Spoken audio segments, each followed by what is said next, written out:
standard tuning မဟုတ်ဘူးကျွန်တော် drop C ဒီမှာပေါ့နော်ပုံမှန်ဆိုလို့ရှိရင် standard tuning မှာ E A D G B E drop C ချမှာဖြစ်တဲ့အတွက်ကြောင့်လို့6ကျိုးက C ဖြစ်သွားမယ်5ကျိုးက G ဖြစ်သွားမယ်4ကျိုးက C ဖြစ်သွားမယ်3ကျိုးက F ဖြစ်သွားမယ်2ကျိုးက A ဖြစ်သွားမယ်1ကျိုးက D ဖြစ်သွားမယ်ဒီမဲ့ခေါက်တွေအား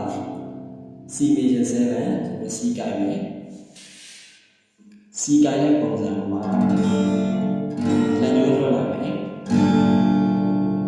ပြီးရင် D6 at 11နောက်ကိုကျွန်တော်နှစ်ခွက်စုံမယ်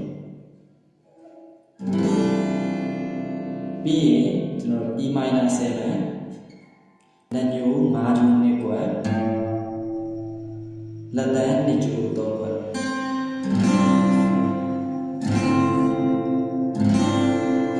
E minor 7တီးရမယ့်လက်က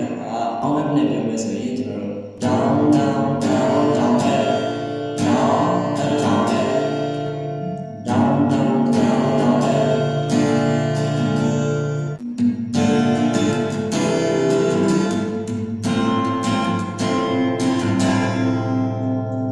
အဲ့ဒါကကျွန်တော်တို့ intro ရဲ့ verse နဲ့ pre နဲ့မှာဒီမယ် chorus ကြလို့ရှိရင်ဒီမယ်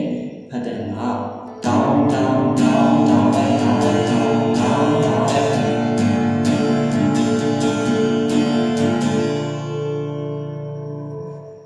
1 and 2 and 3 key and 4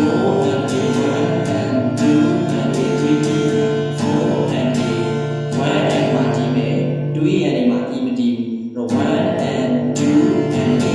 3 and မှာ A မတီးဘူးဆိုတော့3 E and 4 and မှာ E ကိုမတီးဘူးဆိုတော့4 and 1 and 2 and 3 E and 4 and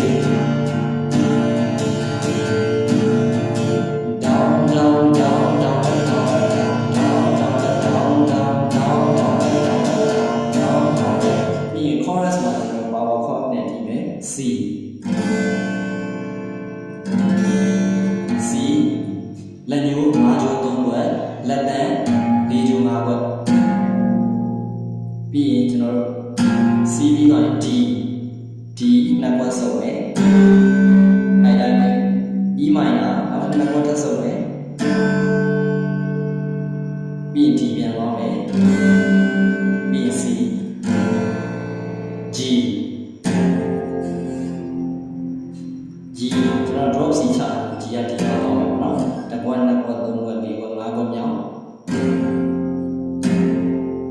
ပြီးရင် G6 လက်တန်းက9ခွက်